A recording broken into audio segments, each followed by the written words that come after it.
Welcome back to Good Morning, LaLa. And I'm so honored to have Peter Crone in the house.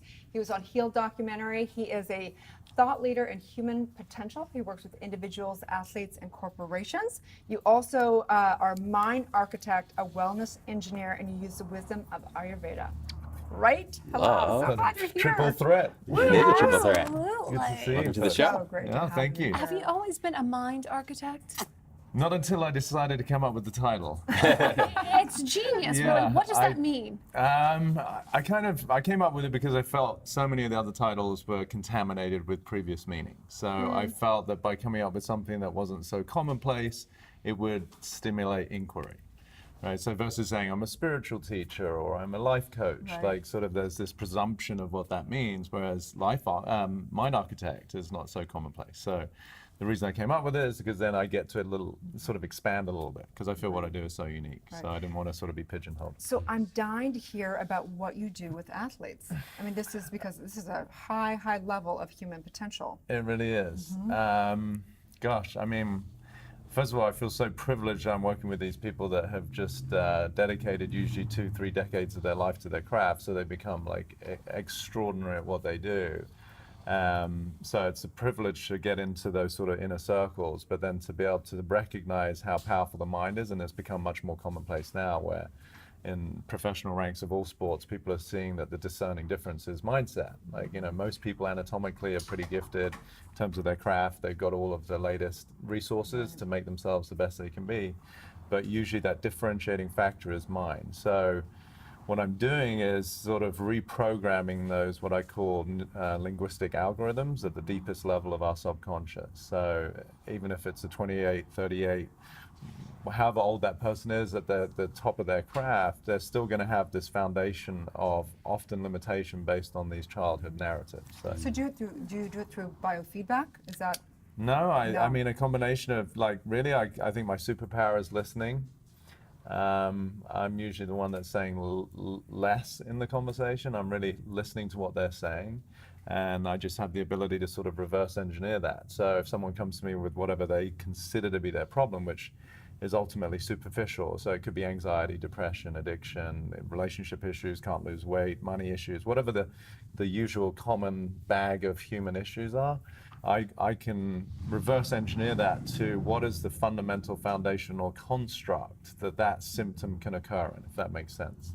Probably doesn't. But No, It yes. does. Yeah, Yeah, 100%. It does. Yeah. yeah, so because for me, yeah, not to sound like sort of complacent about it, but like I really recognize no human being has a problem.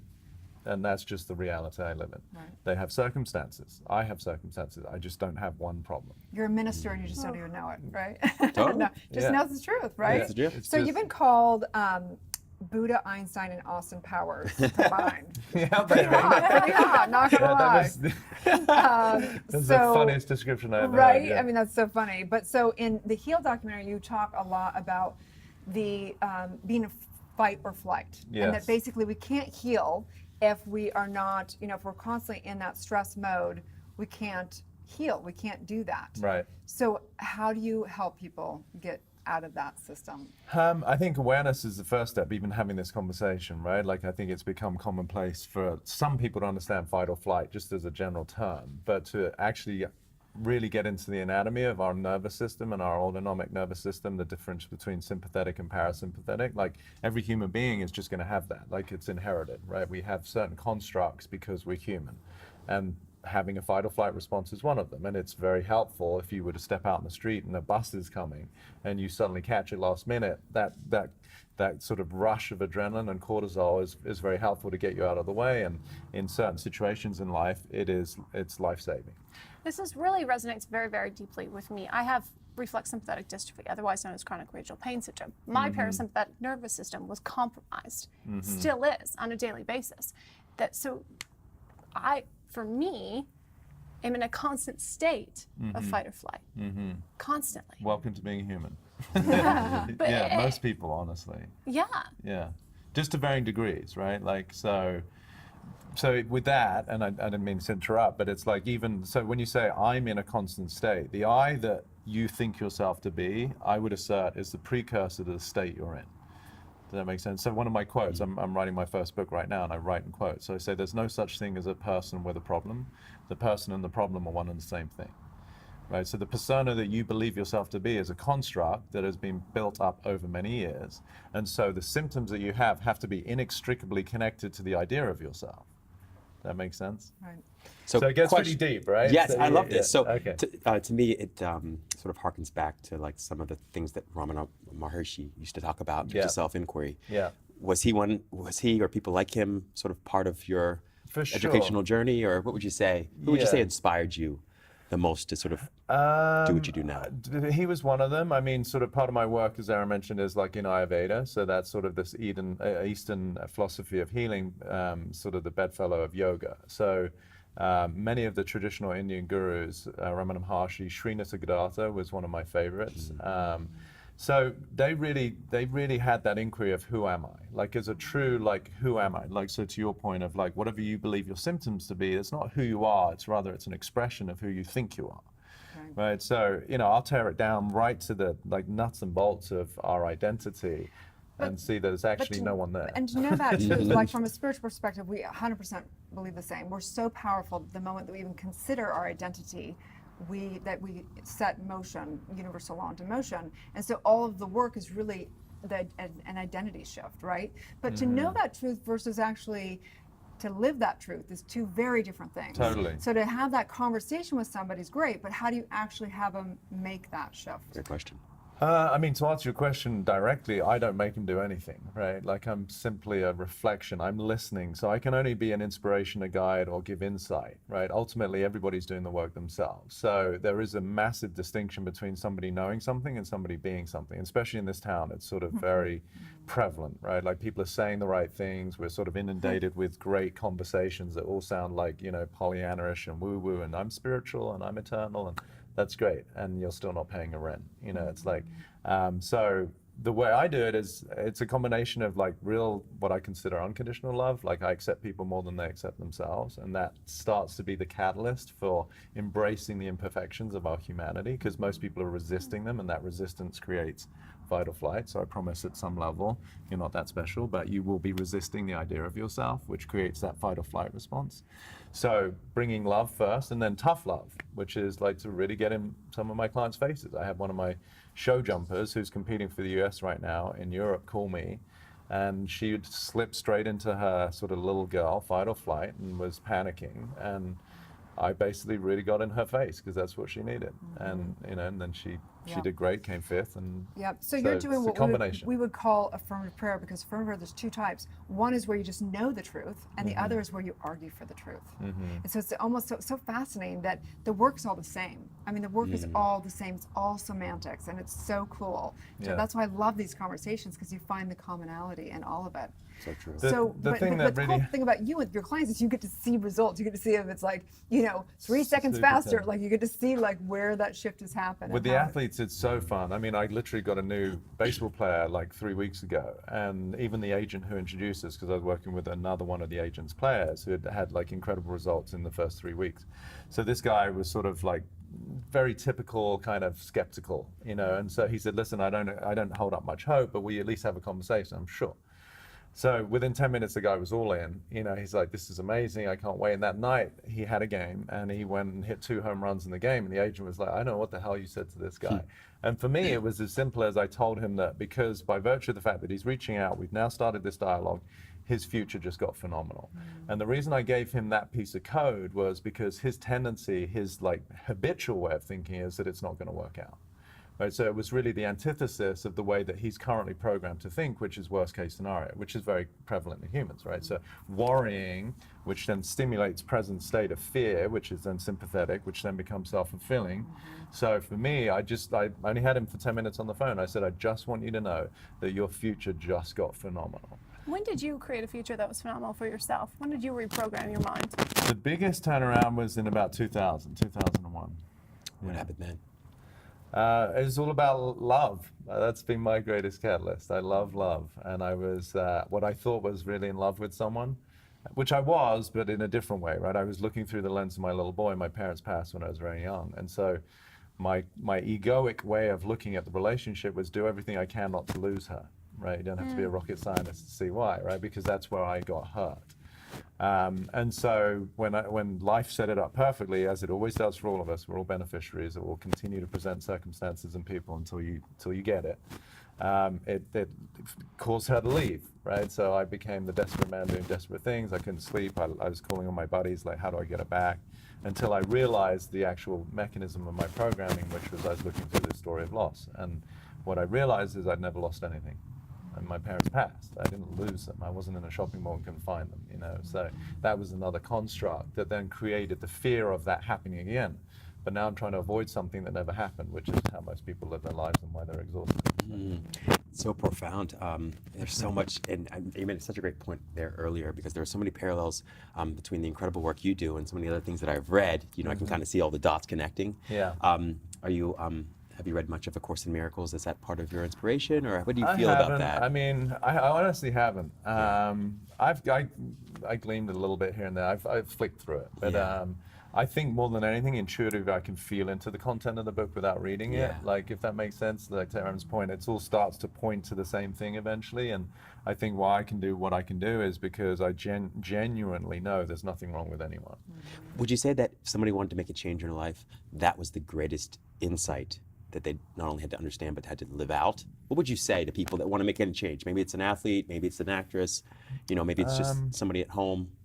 What would you say? I think, you know, I have a little bit of issue with even the word change, right? Because, like, people who are out there sort of singing Carpe Diem, we're going to change the world. I'm like, but the world is changing every moment. Like, right? So for me, it's about revealing a different world. And that's really my gift, is I'm not so much interested in helping people change. Like, we've been sitting here for 10 minutes. We are all different by virtue of the fact that cells are dying and new cells are being born. Change is the only consistent, right? So for me, it's less about changing, and it's about, like, changing or shifting rather the vibration or the dimension from which I'm functioning. If I relate to myself as this meat suit, and with my stories and my conditioned mind, then I'm on a particular plane. Not wrong, but then I'm going to react to circumstances that trigger that. Like, you know, if somebody says something that seems like derogatory or negative, if I'm in my fight or flight self-protection mode, then I'm going to respond however I respond. But if I get to a place where I speak from and I take people to, where I know my inherent nature is freedom, then I'm able to be with everything. So from that place, to me, there's nothing to change, because I'm not in resistance to anything. But wouldn't you consider that in shift in sort of perception or perspective then?